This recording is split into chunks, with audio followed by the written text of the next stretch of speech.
What's going on, ladies and gentlemen? My name is Adi from OnBoost TV. I am sitting here with Paul from Pulse Racing in Menai, in Sydney, New South Wales. Thank you for letting me be in your shop today. Thank you for having us today. So how did you start working in the automotive industry? Firstly, thanks for coming by. My background, obviously automotive, obviously I did my HSC and I liked fast cars. Well, obviously got my first car and then just had to make it faster and do silly stuff with it. And then back in that day, I realised that I couldn't afford to pay people to do it. So I had to then kind of like work out how to fix my car when I broke it. Yeah. And there's like a stack of stories where I just wrecked it and then had to fix it and things like that. So what age would that have been? High school. So I was like that older, so I had my first car in year 11, and then probably was up to my like third car in year 12, where at the point I was working like 3 jobs pretty much at school just to like fund my car habit kind of thing, which I always say is a good thing if you want to keep your kids off drugs, get them into modified cars because they'll have no money left. Exactly. It certainly worked for me. And obviously a lot of that, then I started off, it started off with 4 cylinders and then moved into V8s and things like that. And then I always wanted to be a mechanic. I just loved like messing with stuff. Like when I was a kid, I would pull push bikes apart and modify them and just do silly stuff with them just to kind of like, just got my buzz. I would pull stuff apart, put it back together. So I always like wanted to be a mechanic. So, but I did the HSC just to kind of like, obviously do that kind of thing. Yeah. And obviously I think it was the right time, and I still recommend kids today do the HSC because it's like, it's the most fun 2 years of your schooling career kind of thing. So rock that. But then obviously, so I just started like an apprenticeship, and I had a sort of a different philosophy to most people doing their apprenticeships, where I worked places and I would see what I can learn at that place, and I had a big thirst for knowledge. I would then, in my eyes, soak up everything I could at that place and then kind of move on. So I would move in my apprenticeship. So first year I was like, we were doing used car stuff. Funnily enough, at Croydon, across the road from Croydon Autosports, when they were back on Parramatta Road, I got a bit of a snippet into what they did early days, and it was really good to see. Like that was back in the sort of Swift days and things like that. And because we would sort of talk a bit back then. But strangely enough, then as a first year apprentice, I actually put a V8 in my car, which at the time was like an old LC Tirana. And on apprentice wages, I actually couldn't afford to drive to work. So I was like living at Liverpool and driving to Croydon, and it would use my whole wage worth of fuel to drive. So then I had to move because I couldn't afford to, like I only had enough money to drive to there, which was like, not one of my brightest decisions. But in saying that, it was good. In that car probably started me on like the performance goal. So that moves on to the apprenticeships with different workshops then? So then I like moved on to, one stage I did a period of time in Petters and things like that. And then after like, lowering cars for like, 3-6 months or whatever it was, I was like, I've got to move on from this joint kind of thing, because like obviously I can't do an apprenticeship in that. I then went to Subaru, and I was at Subaru, and that was cool. Like, it was early days of like the RS Liberty and like the WX just got released and things like that. Yeah. So it was good to see that. I think it was like 99. I saw an ad for MRT performance at Rhodes, and I go down and speak to them, and it couldn't have happened at a better thing. Like, so their tuner, Steve, was sort of finishing up in 6 months, and he'd like got a contract to go to Dubai at the time, and so they needed to find somebody to replace him. Yeah. And that was mad, because I was like pretty much had a bit of like experience but wanted more kind of thing. So in that way, in early days we were still sort of building charades and the odd Hondas and things like that, but it was just starting in WRXs, and so I had all the tools then at my disposal. We had a dyno, and we would like, so I would pretty much Steve helped me a little bit where he'd point me in the direction of what to go, but I had just the tools. So I remember at the time I had like an N13 Pulsar, and I would, if I could get an ECU, I would wire that ECU into the car, and I would learn how to tune that ECU. Yeah. Then I'd pull it out and I put another one in. Yeah. This ECU, because on the N13 the ECU is under the passenger seat. It had about 5 or 6 different ECU connectors hanging off the harness. So I could, each one would plug in, so I could then, because like we would borrow, like Motec lend us an ECU for like a couple of weeks, so I'd borrow that and I'd learn how to, and luckily it was like obviously NA, so I really couldn't hurt the engine. I did later boost that, but it was a great way to learn. Like I would basically just be there all hours of the night trying to learn, so I taught myself, you know, different software, obviously tune, and then you'd learn, because it was my daily, you'd learn dumb stuff. It was like, well, you know, it choose for a 200 kilometers, a tank in 200 kilometers, got to fix that kind of thing. So I would learn how to make it more fuel efficient. Yeah. And so that was probably, that taught me a bucket load of stuff. Bucket loads, yeah. And then the other pro is I'm learning on my own stuff. So if I break it, it's not the end of the world. And then we started, you know, then we're doing it on customer cars kind of thing. Started, and pretty much at that time, the WRX market just like took off. Like 90, it was the IT boom. And if you were in IT, you had to have a WRX back in that day, you know, right? And it was like almost part of the job. Yeah. So we were like doing like heaps of silly stuff to IT guys' cars. And some of it made sense. You know, like I remember we would get dropped, sometimes we got dropped a car from the dealer and went, here's 60 grand. Like it's a 40 grand car, here's 60. Because the dude was looking at like a HSV and it was like 100 grand. So he's like, well, if I've got 100 grand, let's build this WRX and it'll be a heaps cooler car. So we'd do that sort of stuff. It and it was like, you know, big brakes and, you know, all sorts of engine stuff. So that was good. That was a good experience then to kind of like build them up. And same at the time when the WRX market is kind of like, you know, emerging kind of thing. So yeah, that I was at MRT until 06, I think it was. Yeah. So early 06. You moved around to different shops? Yeah, well, so then the MRT thing just got bigger and bigger, and we were kind of like, we started then, like we got onto, I reckon about year 2000, ECU tech. So at that stage, a bulk of the work we were doing, we were putting Link computers in them. And so we had a really good relationship with Link in New Zealand and like Possum Link and stuff like that.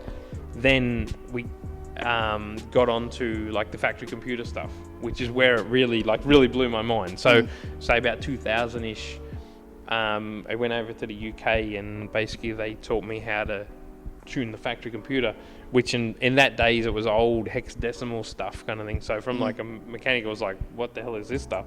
But it was cool. Like, and then we could like literally, the factory computer in the car, for my mind, is the ultimate. If the factory computer is smart and you can tune it, you don't need like an after. There are other limits obviously when you need an aftermarket computer. But if you can tune that computer and you can make it run beautiful, you know, like the emissions are still good, the fuel economy is still good. So we started that stuff and that kind of like exploded. And we were catch-22 in it got too big. And because I was doing cars all around Australia, and then it got into all around the world to the point where I was like literally burnt out. Yeah. You know, we were, I forget, I think it was like 7 months of the year, I did like a weekend in Queensland tuning cars. So it was like we're trying to sign up shops up there to sort of go, take this shit on because I'm sick of coming up here kind of thing. Yeah, exactly. Because they were like big weekends, you know, we're doing like 11, 12 cars a day kind of thing. So, and then it got like, you know, I went to Costa Rica and did some, and I went to Jamaica and we did like 30 something cars in Jamaica. Yeah. Funny enough, like, Jamaica at all places. 100%, man. You'd be amazed, like different parts of the world, like that you just think the car scene is mad. Different, like, 100%. Like, so honestly, I think it was 30 something cars we did in Jamaica, like just Subarus and Evos. Yeah. And was huge. And like, it's funny because the place is a little bit backwards and they've got like one dyno on the whole island, and it's like as low tech as you ever seen, and there's like a fan that was about this big and it's hot as all hell, but they've got one pissy fan and no safety, like I don't know what it's like now, right, but back in the day there's like dudes standing around the car, and I'm running the car, scared. and it was like an old a roller dyno, so not where it sits, so like a Mustang dyno, a Dynajet dyno it was, where the car sits up on top of the roller. Because I had like an Evo come off the dyno, because the way they work is the car sits up on two rollers, and it's a pretty, I mean it's a cheap dyno, but it's pretty crude in the way it works. They're two big concrete barrels basically, and it measures how fast you can accelerate these barrels. So this Evo strap, so the car just then gets pulled tight front and rear to sit in situ on top of the rollers. This Evo had somebody had re-welded the tow hook on the front, so we've got it pulled. Then the front strap the hook breaks, so then the car's pulled in tension, so it goes backwards. Next thing you know, because it's doing 1 million miles an hour, launches forward, right? And the problem with like ABS cars on the dyno is the brakes don't work, kind of thing. So I'm literally skidding across the car park on the freaking brakes.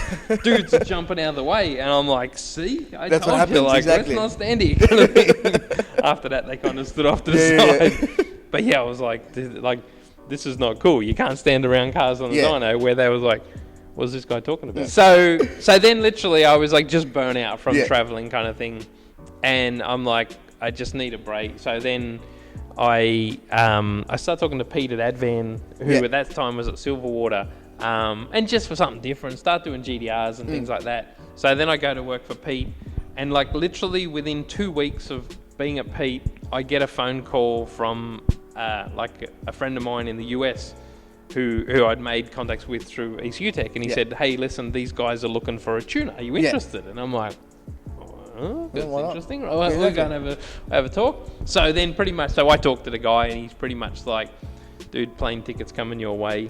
Come and see me. Come over. I'm like, all right, well, this is, seems good. Like, so I get on a plane, I go over there, and it's pretty much really cool shop, small deal. So they've got like a Mitsubishi dealership, and off the side of the dealership, what they would call like a speed shop. So the normal mechanical workshop and all that sort of thing is that side, and that side is the speed shop. 2-3 guys kind of thing. They got a dyno, like really good equipment, really pretty shop kind of thing. Like, so I'm like, yeah, this is cool. So we work out a deal, and then pretty much like the visa thing was a bit of an experience. It took a little bit of a while to get a visa, but we got all that sorted. And then pretty much so like I'm after like a couple of weeks of Pete. Sorry, dude. I'm like, but then it took like a couple of months before I could finally get over there. Then the US market was bananas. Like more in even the philosophy, how they would modify cars. I remember at the time doing Evos here, and I would say at that stage, and it's obviously the market's caught up now, but at that stage, Evos here, I would say 10% of them would have had a bigger than standard turbo. So then I go to the US, and 10% would have a standard turbo. 90% is like just ginormous turbos and all sorts of stuff on them, and a lot of the time like standard engines, which is kind of a bit odd. But so the market was just huge. And then literally, so we were there for probably best part of a year, but we struggled a little bit to get my wife a visa. So it was like, it's probably not long term. And so we end up then come back to Australia, not really knowing what to do. And pretty much so then I'm getting calls from people, can you work on my car? And like I start doing it in my garage, and I'm like, this is not what I want to do. Like I don't, like that's a bit unprofessional. And because the thing is, when you're working at home for people, there's no time constraint, so people would turn up at your house at like 7:30 at night, exactly, and I'm like, time of the day. we're having dinner kind of thing, like, and they want to talk about their car. So then, and we're lucky where this shop came up, like this used to be an old, like just a mechanical shop, and it was just empty, so it came up, and I'm like, well, we kind of just fell into it sort of thing, and then it was like, oh well, let's do it. It and found a sort of cheapish dyno, and I mean at that stage, obviously lucky enough, and obviously had some good business advice to start off with overheads as low as possible. So at the stage, I then just bought a 2-wheel drive dyno, and 4-wheel drive cars, like Mitsubishis, I would go and hire a dyno and Subarus I could actually put into two-wheel drive mode. It was a bit of a pain in the ass, but it was keeping overheads low, so then that way the business could build itself like without, you know, these big overheads kind of thing, which is still a really good advice for people starting a business. Keep overheads as low as possible. Like I see people will start with this massive shop and they'll have like, you know, the huge dyno and like the, you know, the big showroom and things like that, and you're like, it's all overheads. You got to like, you know, you got to be able to keep them low, so if you have a quiet month, lucky never happened, and obviously pretty much, you know, that was like, you know, 13, 14 years ago, and we've never really had a quiet period, and we've been busy, which obviously comes with its own challenges in business as well, but it's that kind of started this, and then obviously we kind of, the reason why then, so we come back in the country, and I was kind of already known for Subaru stuff, you know, through MRT. We had one Target Tasmania in 04 with cars, and like we had one GT, so the Subaru stuff was kind of locked down, but I was looking at a car to do, you know, like to get a workshop car, and then this is our deal, right? And to be honest, I was tossing between 32 GDRs or Evos. And I was like, there's pros and cons of each one. Obviously, the con was I would be competing with Pete at Advan, who is such a nice guy, and I kind of didn't want to do that kind of thing. Plus, also too, I saw a bit of a hole in the market. Still, people are only like mildly modifying Evos, whereas I've had all this experience of doing them nuts kind of thing. So, you know, we'd get an Evo, and so we got the Evo, and also too, the cars were newer as well, so I could get a car that was like, you know, they were still selling 9s kind of thing. They were a brand new car, so you want the guy that can, you know, the next model can come out, where GDRs had kind of like, you know, they were slowing up kind of thing. It's, so that's kind of how the Evo started off. Would you consider yourself a Subaru specialist then? Yes. So we're Subaru and Mitsubishi. So and to be honest, obviously because we certainly do more Subarus, pretty much just because there's more models. You know, like where there's the Forester and there's the Liberty, and then there's the, you know, the Impreza and then the STI, where there's like, you know, 5 or 6 performance models. Exactly. With Mitsubishi, there's one. Just the Evo. So So, and obviously the cars are newer and they're bringing out new models and things like that. So certainly the Subaru facet of our business is much bigger than the Evo stuff. Okay. So then when a customer comes in to build a car, what do you sort of rely on? Do you go on performance or do you go reliability? What's your take on when you want to build an engine for a customer? It's all goal based. So that if a customer comes into us and says, I want to do, your first thing is go, okay, what do you want to do with the car? And what is your goal? And then you sort of work with what is your budget and work back from there. Because it is a big balancing act where you kind of have to go, like, you don't want to go to budget straight away, but it's very important to go to not surprise the customer with, you know, a ginormous bill. Exactly. And also to sometimes if they'll have a goal, you can then tailor the car to the goal. But we mightn't do it all now. We can then come back and do it later on kind of thing, or we can do it in stages. A lot of it comes out. And I think that's the biggest thing that I've found is having, you know, successful business and business and customer relationship is find out that information, what their goal is. Because if somebody comes in and wants 500 kilowatts but has the budget for 200 kilowatts, they're not going to be happy. And so you've kind of got to work out what's going to make them, and like I've had this situation where sometimes I've been in it where the goal is obviously to make the customer happy, where I've been in it where the guy wants X goal but can afford this. So I go, two things can happen. If I charge you what you can afford, you won't get what you're not going to get the goal. You're not going to be happy. Exactly. If I do what needs to be done to get you the goal, it's going to cost a lot more. You're not going to be happy. Exactly. So I've then got to be real and go, you've got to work out what you want. And I want to do that before we start the job. Exactly. Not after we start the job and go. You don't mean knee deep in it, and then you're like, well, you can't. 100%. So, and I think. So I get the impression not everybody does that, because I do get some people where they'll go, and I went in for this and then it come out at this kind of thing, and like it's not a situation that I like to be in. So you try and pre-think that, and obviously then by the same token too, all of that needs to be reliable. Yeah. You know, where if the customer, you know, we get it a lot of the time. In early days, we would cave, and I've since learned that, where the customer would go, oh, I want this, but I'll build the engine later on, so I'm not that fast if it blows up. Yeah. And so you do that, and then in 3 months it might blow up, and they go, oh, but I thought it'd last longer. And you're like, well, so now when a customer says that, you go, all right, well, it's not what I would recommend, because, you know, nobody likes to make a mess of their engine kind of thing. Yeah.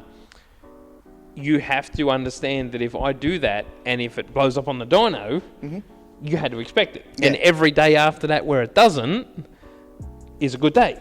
Yeah. And then they'll generally go, oh, okay, Yeah. right, how about not do that? And I'm like, good Yeah. idea. So then you go by packages. Each customer has a sort of package they go for then. Yes, yeah, and that's what we spend a lot of time doing. We do sort of like our, you know, we do power packages and then suspension packages and things like that. To care for a budget for each customer. 100%. And the pro of that is too, sometimes people can then choose what they want, but then they'll pre-think the next step. Yeah. And a lot of the time when we do these packages, we'll actually do them in mind. So if we sell you a stage 1 package and you come back and eventually want stage 5 package, none of the stuff we put on there we have to replace. Yeah. It's all still good. So it might be overkill at some stages, but it prepares you for the next stage. yeah, because it's never a conversation I want to have with a customer to say, that bit we put on, we've now got to pull it off and replace it. Exactly. So you're going to spend more now on something else you need. And the only probably caveat to that is where, say, like injectors, where sometimes at the smaller stage we'll have 1,000cc injectors and we might go nuts and we need 2,000. I'll generally trade them back in. Yeah. Just because I kind of, again, that philosophy of having to replace something that we've already put on there is not what I want to do. Yeah. It's, yeah. No. So you look for the future of the car, not what it is at the moment. Yeah, 100%. So you still do what you want for the customer, but you prepare them for what they need in the future. Karen, yep, 100%. Yep, and that's, I think the successful, like obviously having a successful business and client kind of relationship is, and then granted, some people will be, you know, that's all I need to do, love it, and then they'll, you know, buy the next car and they'll come in and do the same thing to that car or whatnot else. And that's fine. Yeah. Like that's because same like one person's version of like fast car is the next person's version of like that's a bit slow. I need more. Yeah. And that's the key to kind of find that out. And then like again, the other side of the coin is like what we spoke about, where we can build some like stupid fast cars for people because they want like a horsepower figure or a kilowatt figure at the wheels, and then get it and go, oh shit, this is too fast. Like you know, we've done that too, where we've built, you know, big stupid horsepower things, and then they're like, oh, can we sort of turn it down a little bit, which is I like having that kind of like relationship with the customer where I don't want to go, oh, you wuss kind of thing, like, you know, I want them to feel safe in the car, and because sometimes big horsepower involves like, you know, fuel usage and just, you know, that sort of thing, where if they don't want that, you know, you try and get that out before. But it still happens. Some people want like a big horsepower figure, and you know, it is what it is. But since you work on a lot of Subarus, what made you choose the Evo as your time attack car then? Probably more reliable. Well, no, and that's like going because we'd had this thing kind of just morphed into what it is from my road car, and we just kind of got it faster and faster, and pretty much I got addicted to time attack. In some ways, I call it an addiction. Yeah. in 2010, where we'd had the car was like still a street car, and obviously my philosophy is just have gobloads of horsepower. Like it's always been, because they're fun cars. Yeah. And you know, sometimes we go out to the track, and I'm not the world's greatest driver, but it was my jam to pass cars down the street, because that was what we did. You know, like we built horsepower kind of thing. So I'm like, you know, and we would go like, I remember Oran Park, and we would always. Any Evo was out there, I had to pass that thing down the straight. We'd always have like the most horsepower. Yeah. But they'd catch me around the back because I'm not the world's best driver. Yeah. That's when we started putting pro drivers in it, because, and that led on to where we would be at the track and we would get beat lap times wise by a car that was like less modified than ours. Yeah. So then I would see it from a business perspective and going, well, I'm trying to advertise what we can do here. if I'm the handbrake because of my driving skill, I've got to put somebody fast in the car so I can actually show what the car can do. Yeah. And that was then we started, well, that into, say, 2010, the car was just stupid fast. And I remember having a bit of a moment at Eastern Creek. So where it's a road car, it's like full road car, no cage, and it's, I'm pretty sure at the time we were clocking 270 down the straight. Oof. Yeah, and like no aero at the stage either, right? So it's pretty wild. And coming into turn one, like I had a bit of a moment, and it was just, I remember like, boy, it was a bit scary, and like got it out of the corner, but like it was a puckering kind of moment. And I remember John Boston was standing on the wall, and he saw it, and he came up to me and he said, I saw what happened, and all it was basically I was braking, and because obviously I got to wash off some speed, but I had a little bit of lock on. Yeah. So he goes, I could just see your hands. You just had a little bit of lock on, right? And I'm like, then I realized this is dangerous. Yeah. Like this shit is fast. And obviously with my, like, I've not grown up in go-karts, and I'm not grown, like, my thing is like I do it under the bonnet. I make the car go fast, right? Yeah. My reaction time could put me in the wall. Yeah. Like, so I'm like, whereas then we got Steve Glennie in the car at that stage, and he was just a machine as far as like you would see the stuff he'd do in the car. And he's from a rally background where I would watch him and the car would be moving around a lot through turn one, and he'd go, yeah, that's good. It means you're on the limit. And because he would, like, it wasn't a problem being sideways at like 250 k's an hour, right? So, whereas that wasn't my jam, right? and where then the car transformed into what it is well, in 2010 we did, in testing we did like a minute 37 or something like that, full road car, like interior, airbags, the whole kind of deal. Yeah. And I remember at the time Ian Baker, who was running Automotive, pretty much went, there's no real, like, you know, the drags if you run a 10 and you sort of get kicked out.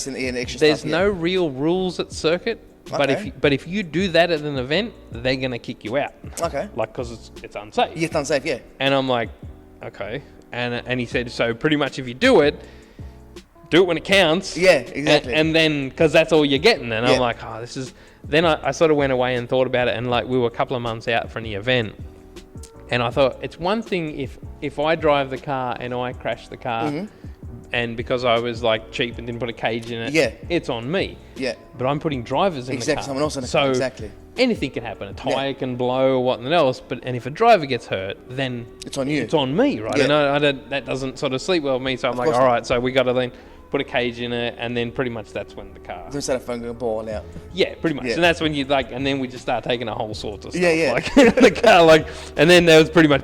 Yeah. And I think that year we won open class in 2010 by like 3 seconds. We're 3 seconds faster than everybody else.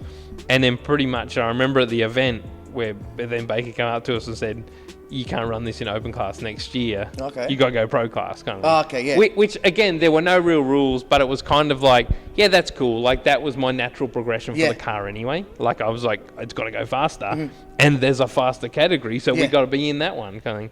It's, and then that was obviously a successful year, but then stepping it up, we then entered into this aero world, which was kind of like... Big wings, big spoilers, everything. And to be honest, the whole car changed, and it was not... And even I could feel it driving it, and we're on top of it now, but it took us a couple of years where the car, when back then it was... I always say it was a car, so like what I was used to, where we would make cars go fast, and they pitch and roll and things like that.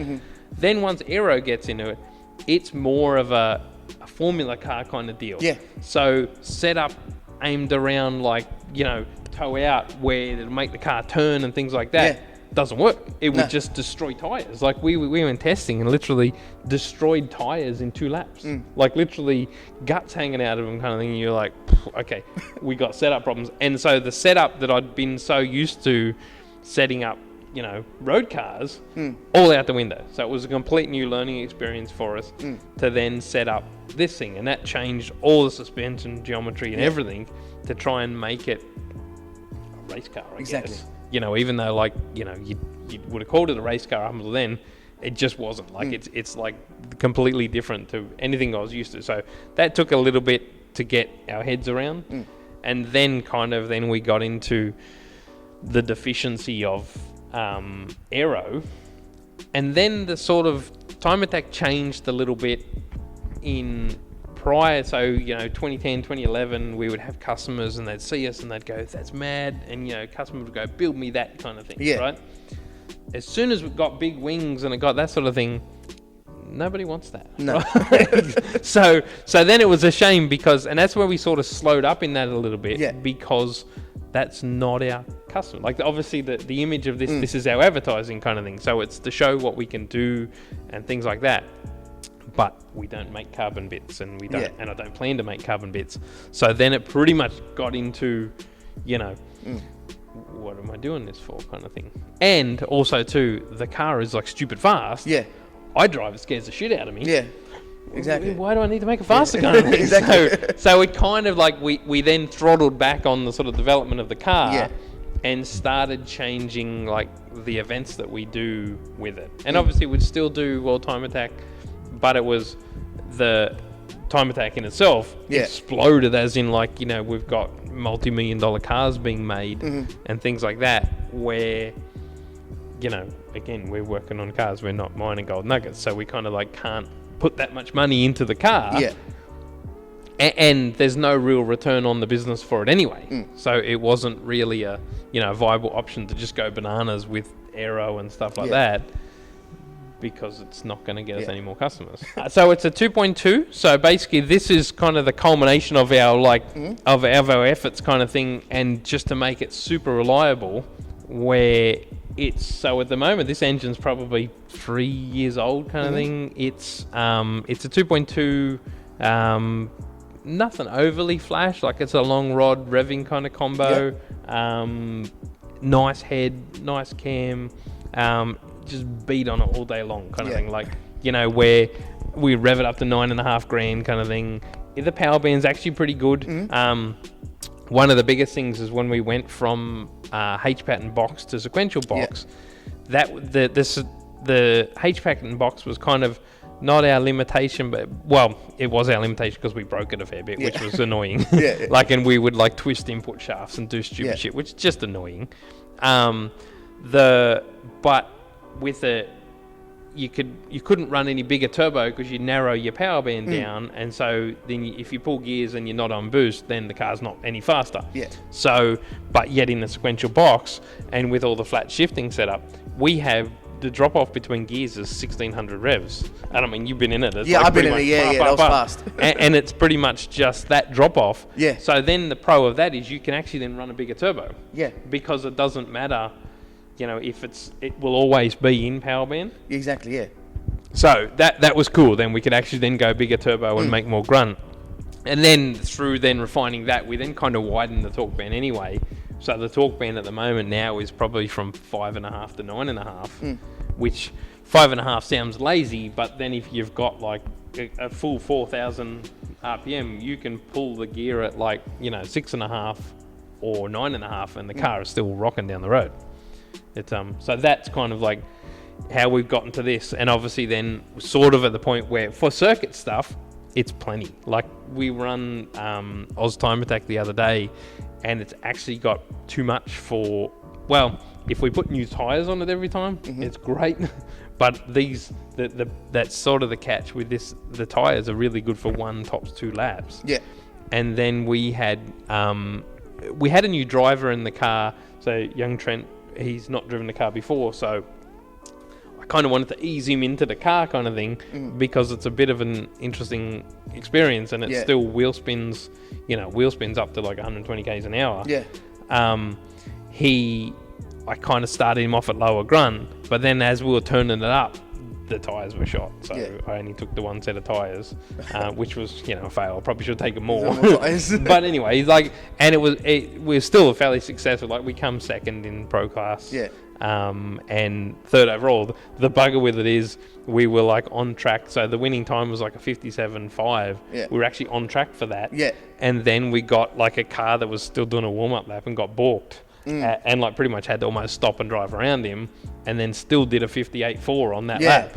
So, and like all the data says we were on track for a 57.5. So, yeah, I mean, it's always like what could have been kind of thing. But all in all, good weekend, and the pro with it being such a developed combo is we can just beat the guts out of it all weekend, and it's ready for the next event. Because your own personal car. Yeah, 100%. So do you focus just on Subaru and Evas, or is there other brands you sort of work on as well?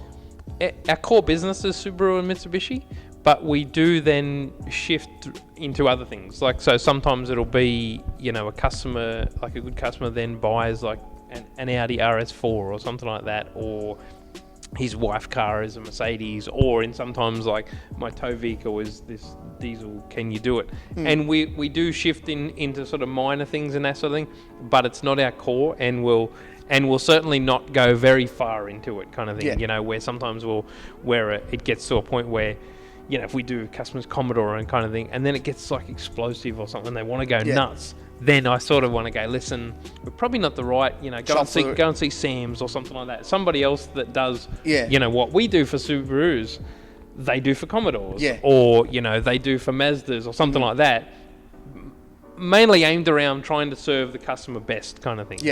Where that's, obviously we do Subarus, but, if you wanted to build some, twin turbo Lamborghini or something like that, and I don't know who I'd send you to, but probably underground racing in the US, but we wouldn't be them kind of thing. So I wouldn't take on a job that, I couldn't serve the customer best in kind of thing. So you stick to your core demographic pretty much? Yep, yeah, 100%. And that's the thing, all the while they're still making Subarus, we're still super busy, so that's, what we want to do. But you'll still service whatever cars they want to come in, but performance-wise, you tell them, well, I don't do this. He's X person, he's Y person. Exactly. Yeah, 100%. And that's the thing, because I'm not, obviously we've been in business long enough where I don't need to do in the bluff and just go, we're experts in that kind of thing, and not, I'd much rather be honest and go, we can do, a small amount of stuff, but if you want, like big cam packages and things like that, I can't best serve you kind of thing. Yeah, exactly.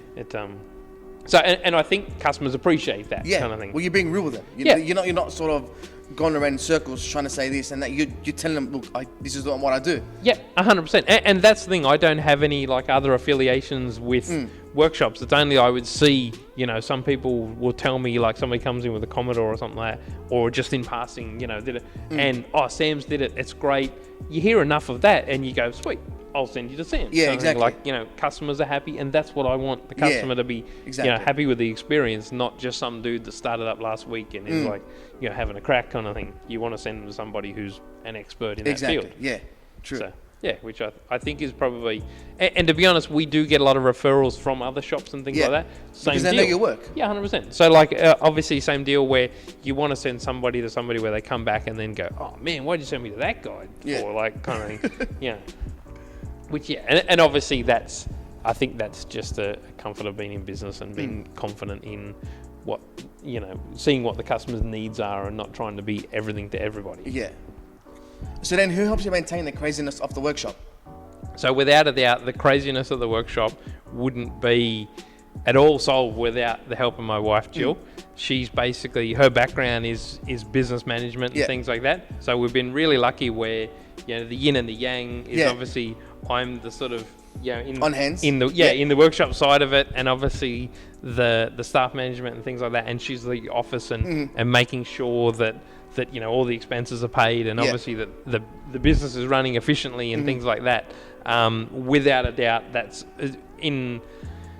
we wouldn't be as successful as we are today without that sort of both having the yin and the yang. Exactly. And then I can't say without the boys kind of thing, because the boys, I've got a really good crew and they've been here for a long time. They basically know what needs to be done, and obviously know, when we can sort of, muck around and when it's serious time and when it's time to get knuckled down.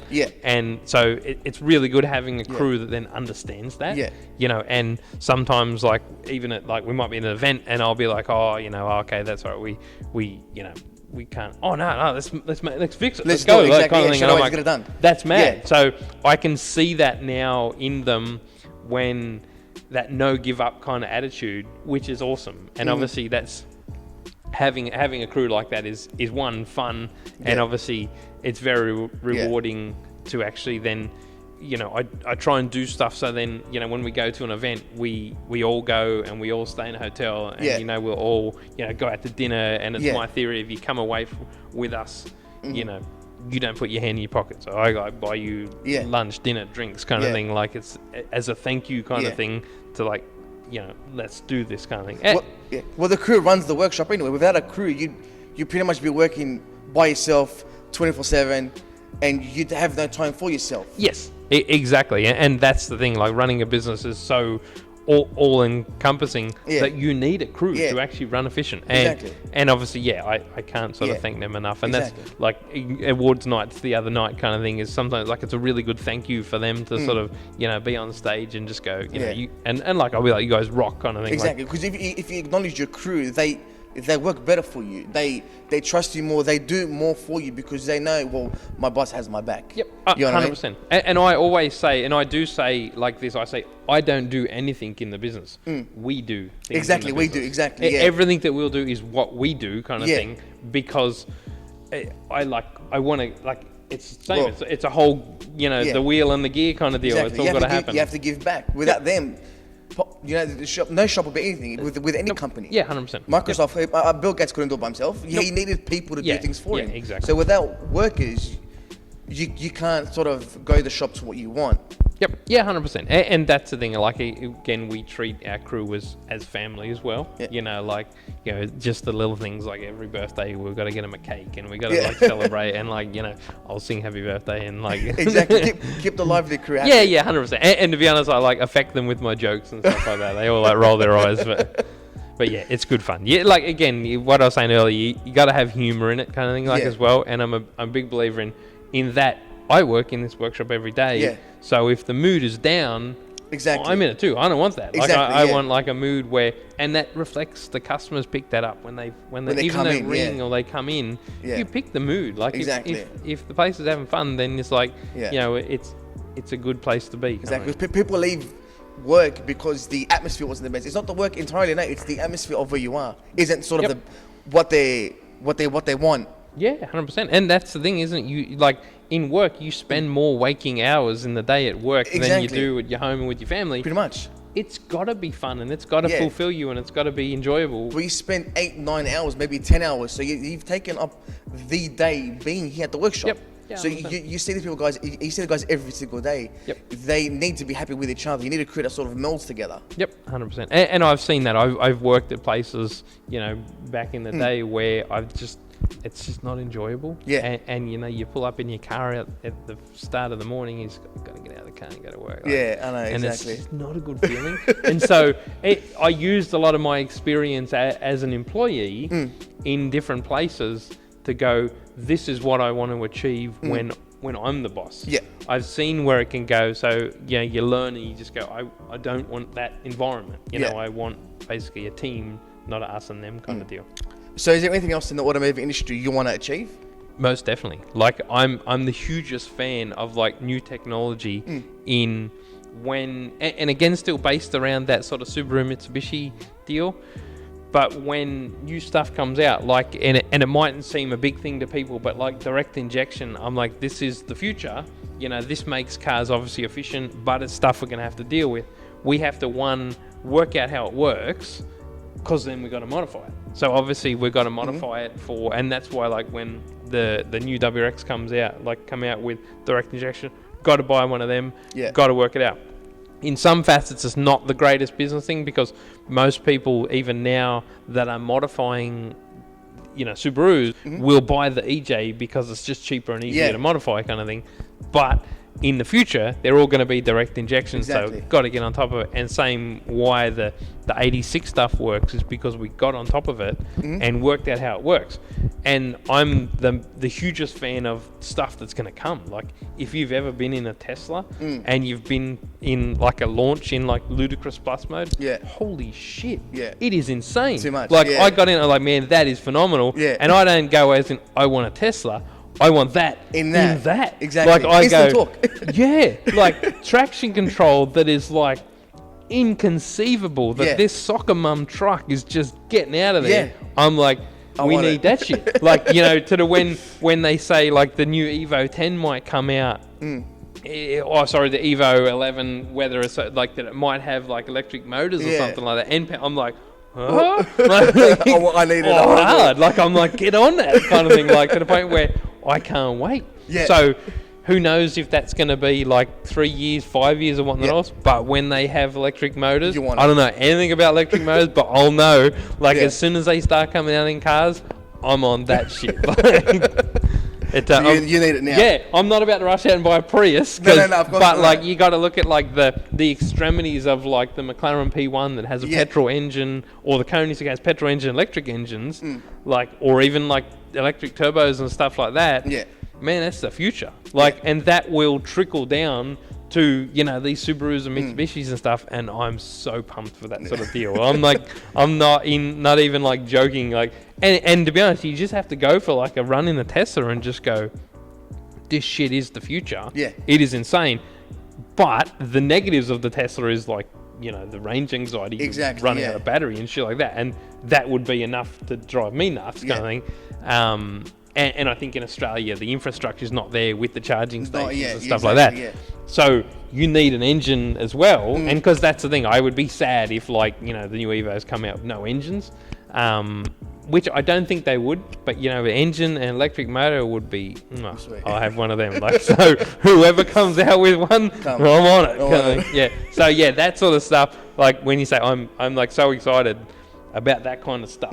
It'll be, and like any of that kind of stuff is still, I'm sure when we'll be in the middle of it, it'll be mad painful, like trying to work out electric motors and things like that. Yeah. But it's the future, and I'll never go, we need to go back to, like, you know, carbies and gas guzzling and kind of stuff.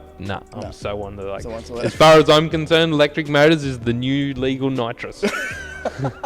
I'm on for it. Legal nitrous. Yeah.